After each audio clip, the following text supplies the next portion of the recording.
Today we're going to talk about budgeting at the kitchen table.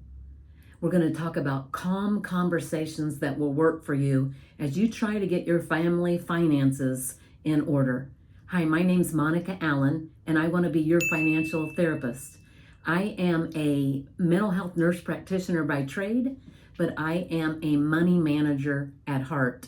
I made this channel just to help younger versions of myself and even older versions, I'm finding, just get things in order to take off the financial noose around the neck that's choking you every day and making you feel like crying. So let's say this. A lot of times it's one person in the family, it can be the man or the woman, that says we got to get things in order. And their heart is in it.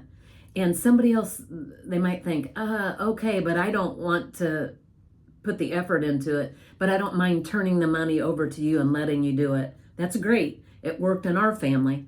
So I'm not cutting it down at all, just as long as the other person goes by on the budget and doesn't spend on things that are not included in the budget without first discussing it. Make it a family thing, not just a burden on mom. For instance, invite your partner for sure and your kids into age-appropriate conversations. Empower people.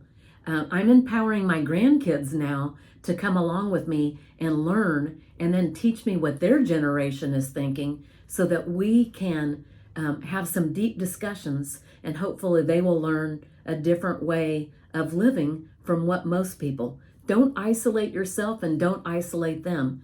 But the other part of it is if mom has a good attitude about it, whoever is the one implementing the budget, for instance, I decide where we vacation. We're not going to Florida this year, but we're going to be doing things around home on spring break, going to the zoo, going to a museum on the free day, things like that, having a picnic lunch at the park, if your weather tolerates it in your area. And I'm happy about it and I'm upbeat. And even if they say, my friends are going to Disney, you can just say, we're not doing that this time, but here's what we're going to do, and we're going to have fun. You're going to have a sleepover with your friends that are also in town. We're going to have a camp out in our backyard and cook s'mores. And there's just so many things that you can do. And if you have a good attitude about it, even if you don't feel it, but you fake it till you make it, it can be life-changing for your kids, especially the younger they are. They'll never know. Number 2, you're going to use simple language, no stressy spreadsheets. So even if you're operating from a stressed out spreadsheet and you like it, go for it. But that's not what you're going to bring to the people that are not as interested in it. Simple language like what are our needs, what are our wants, and what are our goals? That's the heart of every budget. Our needs, wants, and goals. And if you're working on those things, it gives you peace with a capital P when you're talking about it, because you know you're working on things. You're working on getting out of debt, getting your finances in order so that you can have peace in your family. And there's nothing like it. It's priceless. So number 3, let's set a money ritual. It could be monthly. Sunday dinner, we talk a little bit about money, or we have a budget recap. Maybe morning coffee, there's a bill check-in. Create a routine, and this doesn't necessarily need to involve your kids, but it should involve any adults that are in the household. Let's just talk about this, and you're keeping people informed. Even if for a few weeks, and it's going to be this way, things are the exact same. You're still keeping everybody informed. They know what we're working on. You can then again remind them needs, wants, and what our family goals are.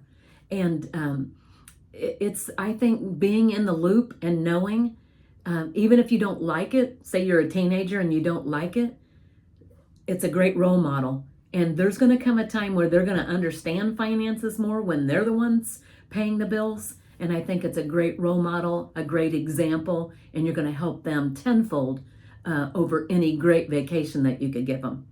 Number 4, create a calm budget zone. This is keeping a binder or a notebook or a tablet or whatever dedicated in a dedicated spot to reduce the stress when money stuff pops up. You know where you're going, you have a bill that's unexpected, you keep things in a notebook, you write notes, here's where we're going to save money, And two big money savers, and I say this so often, are eating out and groceries. And if you're trying to free up money, those are two areas that you can really get smart and free up some money to pay off some debts that you might need to, at least for a while. So let's think about things. Let's do some budgeting. It's simple. It's right around the kitchen table. You don't need somebody coming over in a suit when you're at this point.